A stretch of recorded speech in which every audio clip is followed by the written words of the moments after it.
please. Sup- Yes, please. Thank you. The carriage and the goods. Pratima, are you? Yes, Sir. please. Please go ahead. The carriage of goods by the sea bill 2024, sir.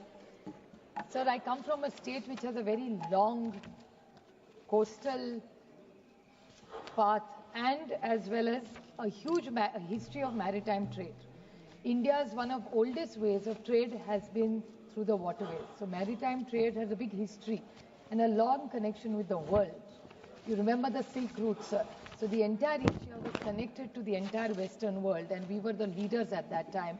In the olden histories, if you review, you read all the old books, they're all around the maritime history. So Maharashtra and India has been a huge contributor to global trade at that time through maritime trade. There are a few suggestions I would like to make to this government. I appreciate them bringing all these lading bills, but if they had consolidated them all, it would have been much more effective rather than bringing them in piecemeal. But I would like to ask the Honourable Minister for a few questions, which is my concern in this bill. First is, what is the exact definition of the port is if we could expand, because there's so much technology coming in it. And we heard it from the Treasury bench. They talked about the Hamburg rules, which actually failed in 1925. Then we signed the Hague and the Visby rules. That's what we are implementing today. And if this government is genuinely committed to making the changes, globally, if you go to Europe or America today, the advanced technology and the rules which are Rotterdam rules. So I would like to make a recommendation to this government that please talk to all the stakeholders, which I'm sure the Honourable Minister must have done it anyway, but I would like him to reply to us that if there are Rotterdam rules which are globally used, why are we still holding back with the old Visby rules? So is there a difference in it? Has he looked at it? Has the government thought about it? Because if we are innovating and we are bringing a change, then we want to be a global player in this. So I would request him to clarify their stand and please have some more hearings or ask all the stakeholders and clarify to the nation and the people in the shipbuilding and the maritime industry to make it more effective. The other question I'd like to ask him is that what will be the status of the maritime board with this new ruling?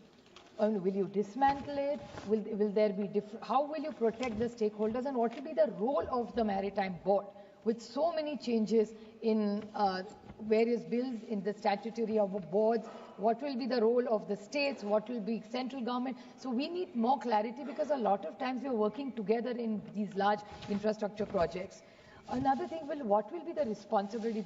As a matter of fact, the state you come from, sir, in Visakhapatnam, there was a story of one of the largest ship owners who exported things out of India. And when it went into international waters, they were raided.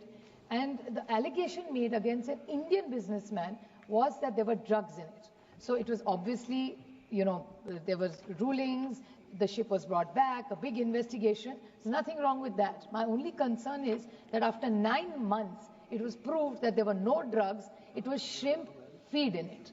Now the entire operation, the losses, and what would government do to protect its Indian? When you say you want to do Atmanirbhar Bharat, this was Atmanirbhar Bharat story. So I request the Honourable Minister to find a nice mechanism where every Indian who exports things is purely protected. If somebody is doing something wrong, he or she or the company has to be punished. If it's drugs, of course we should have no tolerance, a zero tolerance toward any such crime or drugs. But if there is a legal business going on and internationally there's a miscommunication, in a time-bound manner, our Indian maritime business opportunities should not be treated like this. They should be treated with respect, and justice should be given to them immediately. Please conclude. So this is a very big concern. So my only request to him, a small suggestion also, sir, the Government of India is making a huge investment in Maharashtra in the Vadhavan port. We welcome it, but there was always, whenever, the port is in the sea, but it needs a lot of infrastructure on land. And we've had a lot of controversies. So I request the double-engine Sarkar, because of all the fishermen there and all land acquisition has been a big challenge. So and so has the mangroves been a huge issue. I just request the Honourable Minister to be sensitive towards the farmers whose land you're acquiring and to the fishermen who, for years together, they have had this new project that the Honorable Prime Minister launched, sir, about all the Karigars doing businesses and things of which are legacy businesses. So it's like they want the Karigars to do whatever their father and forefather has done. उसमें उनको परिवारवाद चलता है, सिर्फ हमारे में थोड़ा दिक्कत होता है. But the point I'm making to this government is that if the fishermen are the next generation, wants to be a fisherman, please make sure they are protected, and the farmers in the Vadhavan port are fully protected. The mangroves, because thousands of trees are being cut there. So please make sure that they are either replanted or that entire area still remains safe and clean.